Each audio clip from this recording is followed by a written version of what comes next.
Heard from a lot of people who weren't happy when the Brewers got beat by the Pirates on Monday night. We'll get to all that coming up next. A lot to talk to on this edition of Locked On Brewers.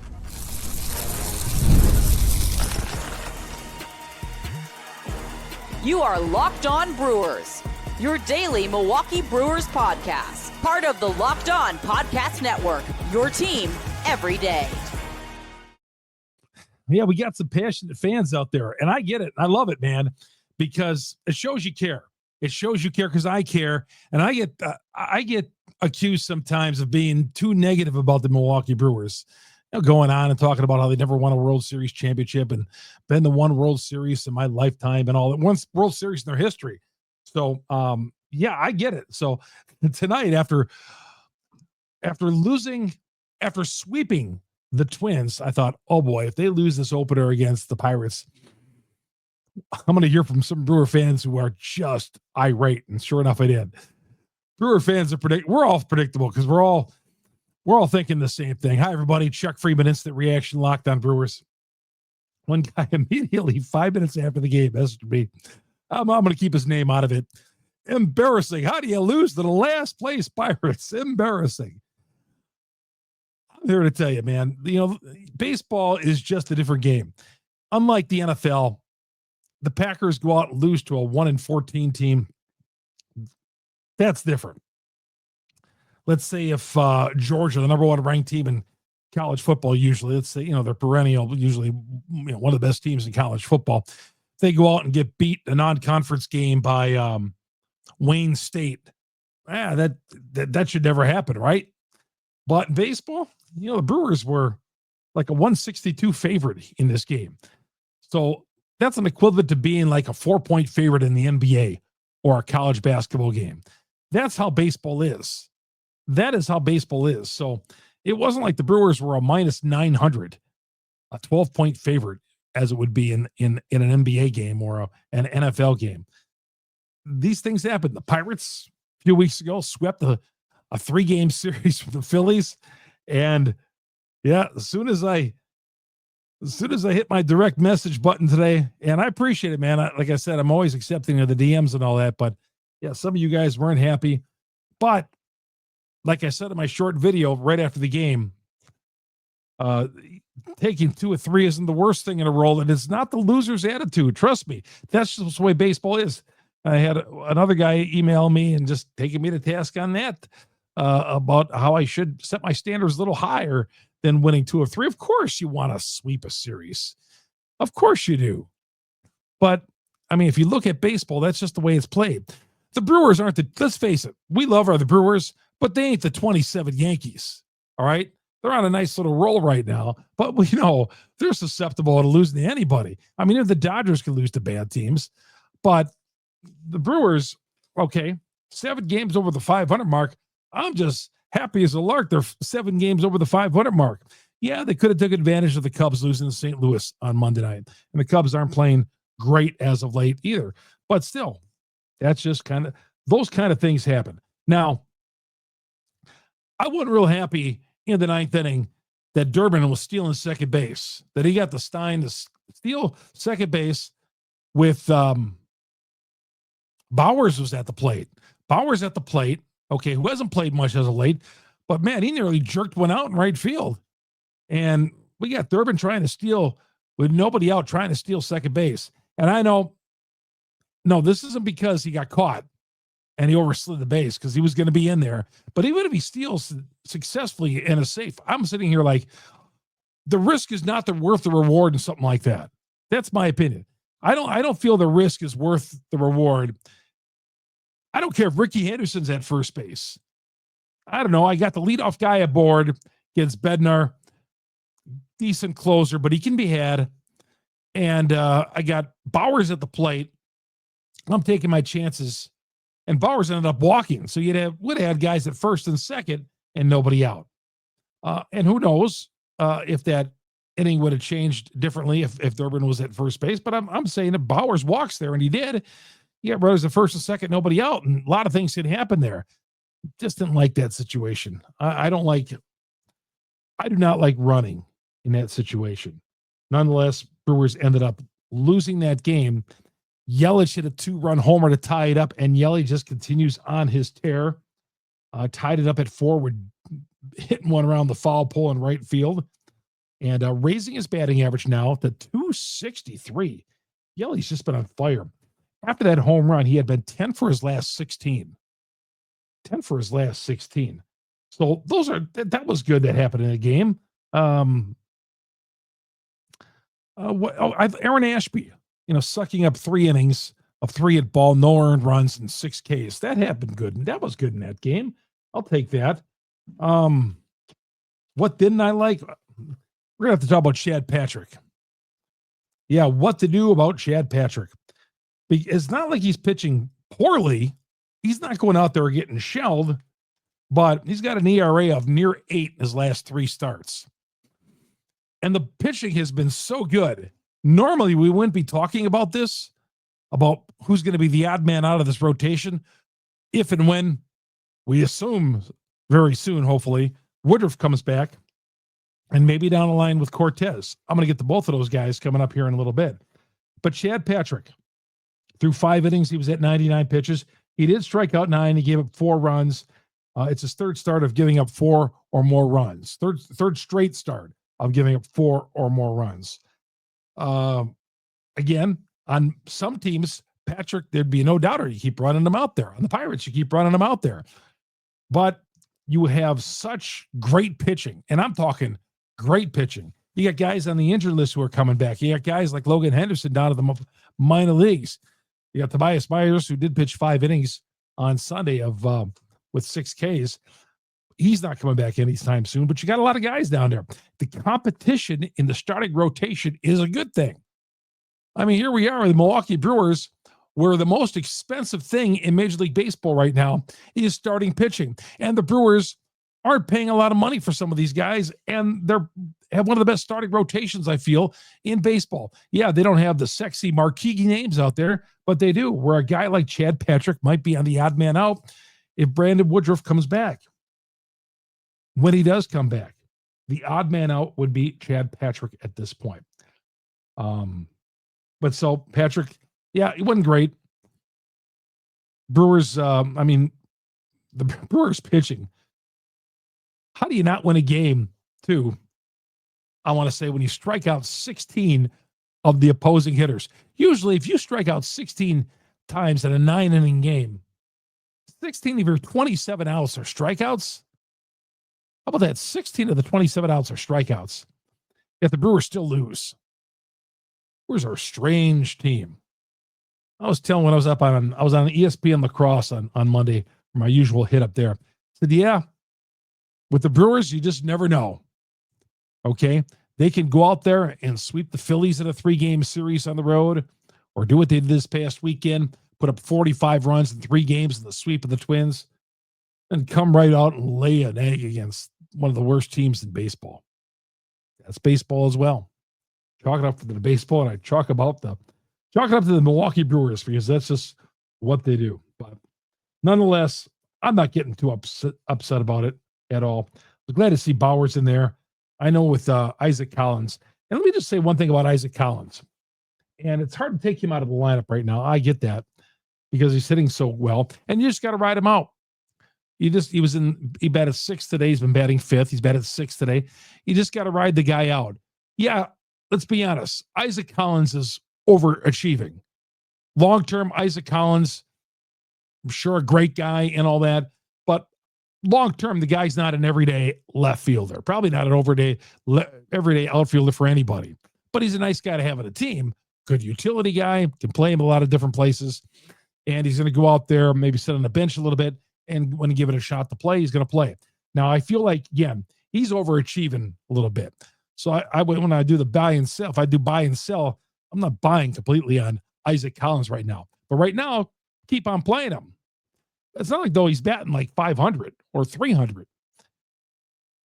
He's batting, 250, 260s or so. Has had some big hits, getting on base and all that. But yeah, ride him out right now. I'm good with that. But like I said, like a week ago, not willing to put Isaac Collins in my everyday lineup and sign him to a long-term deal. I'll tell you one guy I'd sign a long-term deal.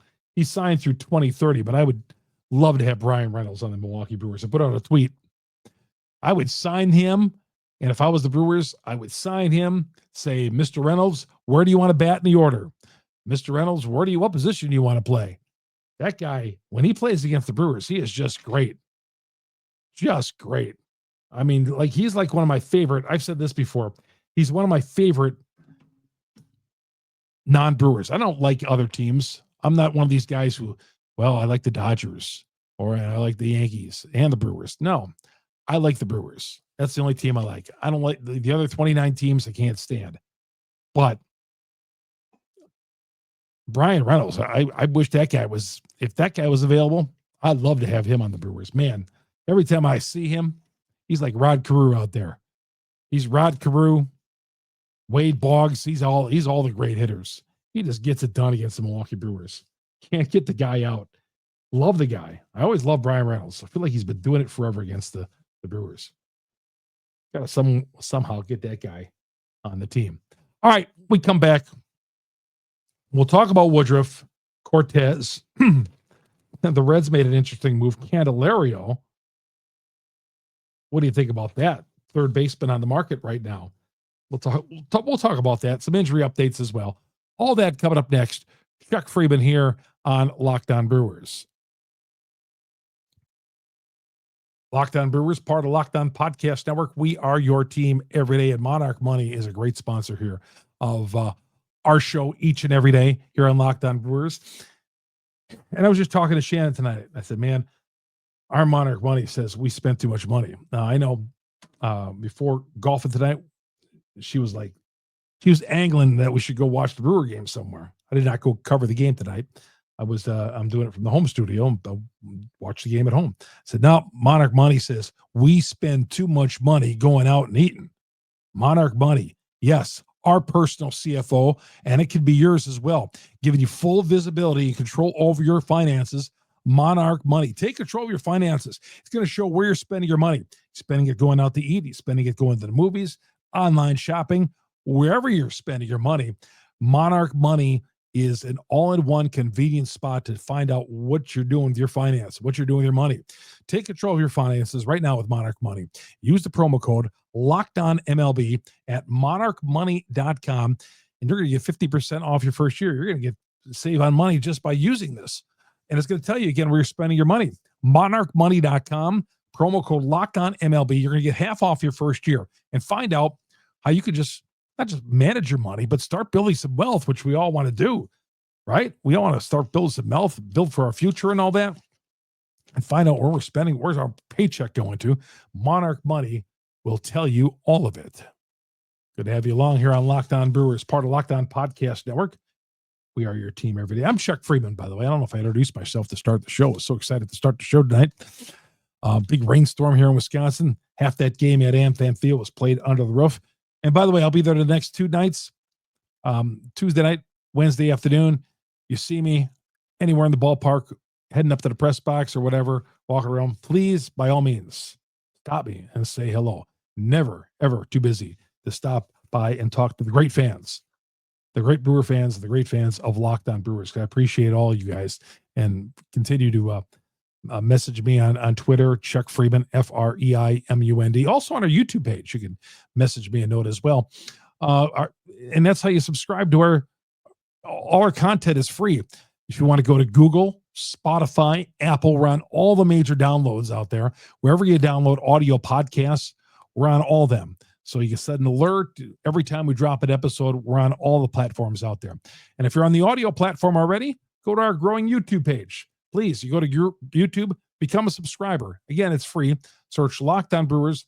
And then once you get that, hit the subscribe button, hit the bell. That alerts you every time we drop an episode here on Locked On Brewers. All right, Brandon Woodruff. Man, I feel like Brandon Woodruff's been rehabbing for like 10 years right now. Reminds me, some of you old school guys out there, you remember Larry Heisel when he had the rotator cuff injury, and it was literally 5 years. I hate using that word literally, but it was 5 years. It's like, was Larry Heisel coming back in a couple of weeks? Kept on having setback, and this was the early days of the a rotator cuff, one of the all-time nicest guys ever, Larry Heisel, who still works for the Brewers. But anyway, rotator cuff shortened his career, but it was like 5 years in running as to when Larry was going to come back, and he never did make it back to become the Larry Heisel he once was.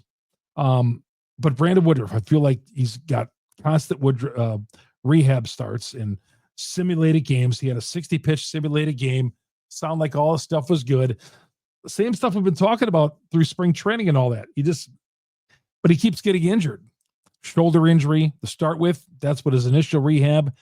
Then the ankle tendonitis. Then he takes a shot off the arm, the elbow. So it's like, man, even the shot off the elbow, because he said he was going to be fine, but we're still rehabbing the guy. Hopefully soon he's back. Okay. I'm not putting, I don't care what anybody says about the timetable. Hopefully Woody is back soon. And where is he going to be?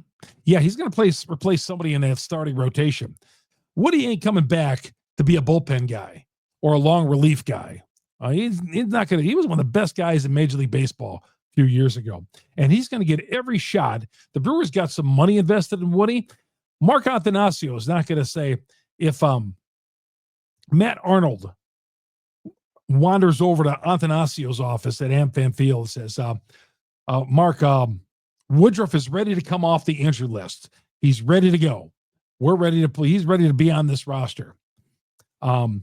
He's going to, that's great. That's great. When's he going to start? No, Mark, he's not going to start. He's going to pitch out of the bullpen. Mark Attanasio is going to tell Matt Arnold, in no uncertain terms, Matt, you're kidding me. I'm paying like $17 million for this guy. He's starting. So Woody's starting in this rotation. Whose spot he's going to take? Right now, it appears Chad Patrick, because he's the odd man out. 3 not so great starts for him. Not that he deserves to get sent down to AAA, but he's the guy who, barring another injury from another starting pitcher, and, cross our fingers because guys have been healthy for the most part lately.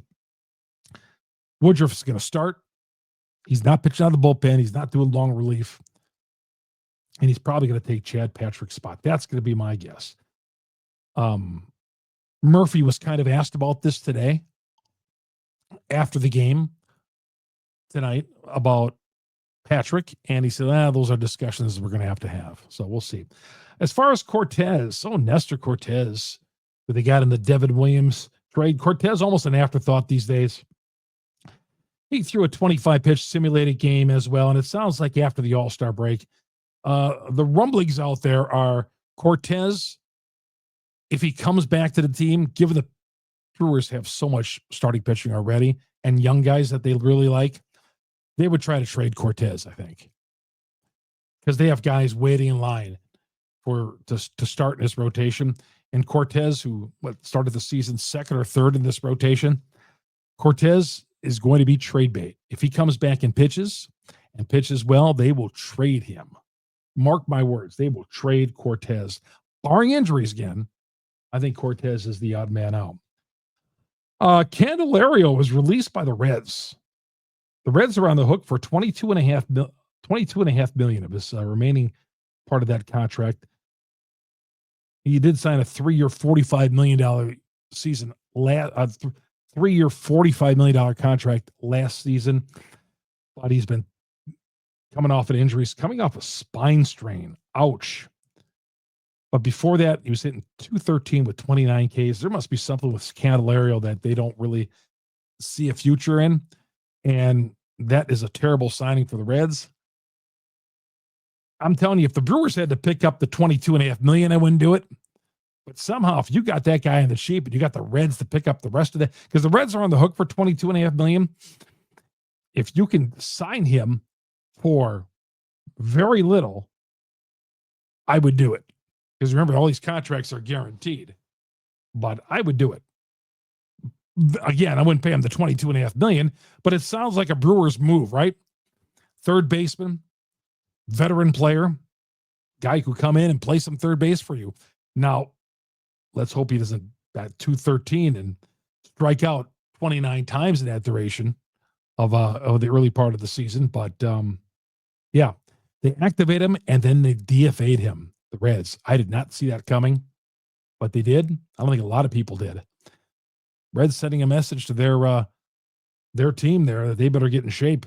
They didn't, Terry Francona didn't come out of retirement to manage a middle of the road type of team. So Candelario, should the Brewers sign him?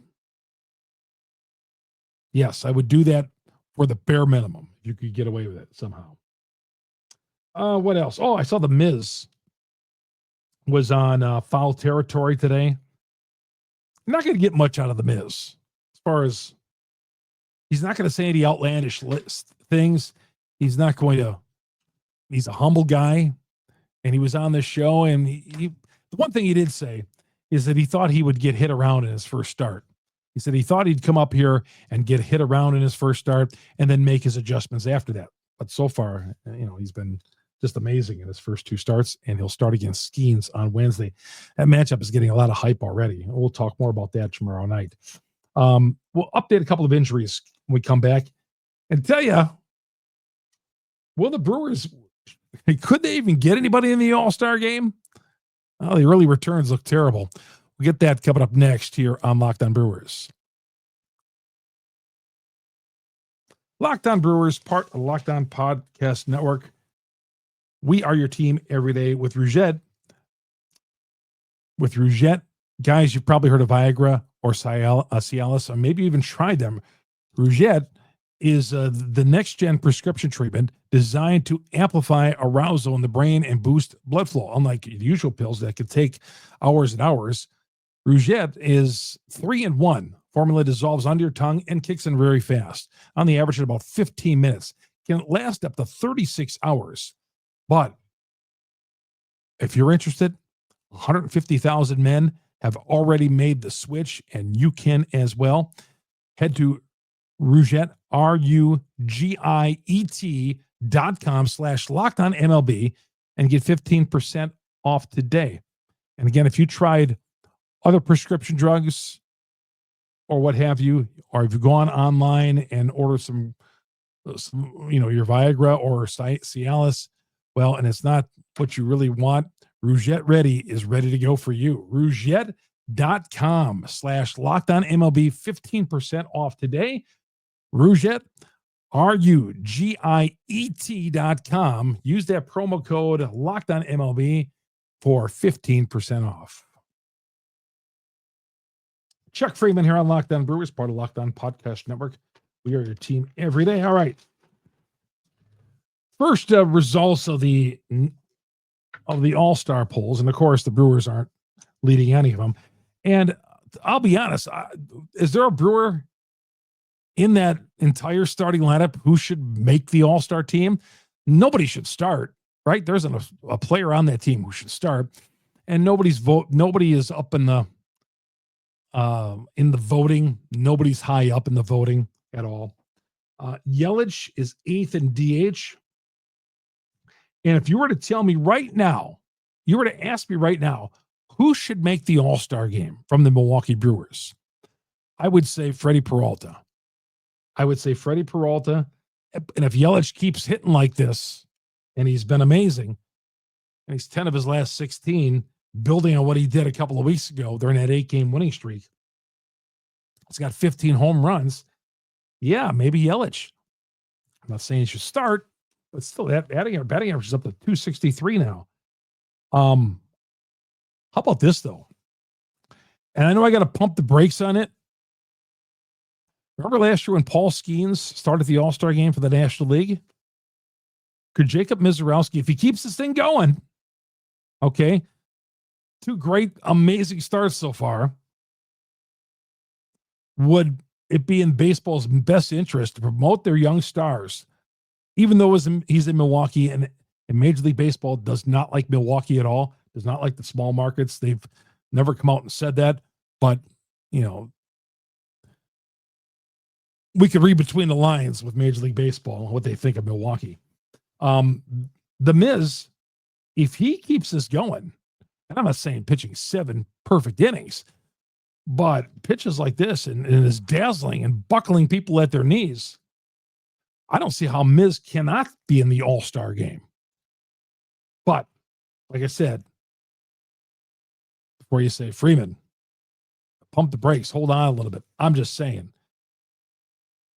Because that's what sometimes we do here in Wisconsin. We fall so much in love with a guy. And did you hear like Wednesday's game against Paul Skeens is almost a sellout already? Against the Pirates on a Wednesday afternoon.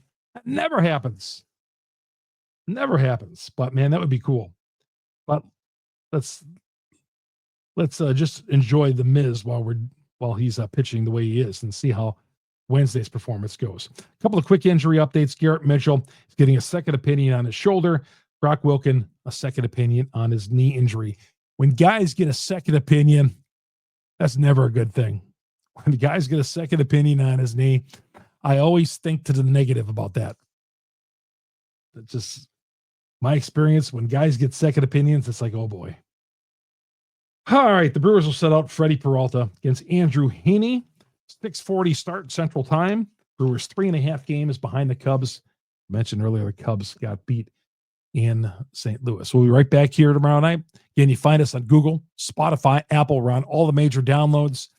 We try to download these late night or early mornings. So you guys who are late nights, whatever you're doing, you could watch us at all.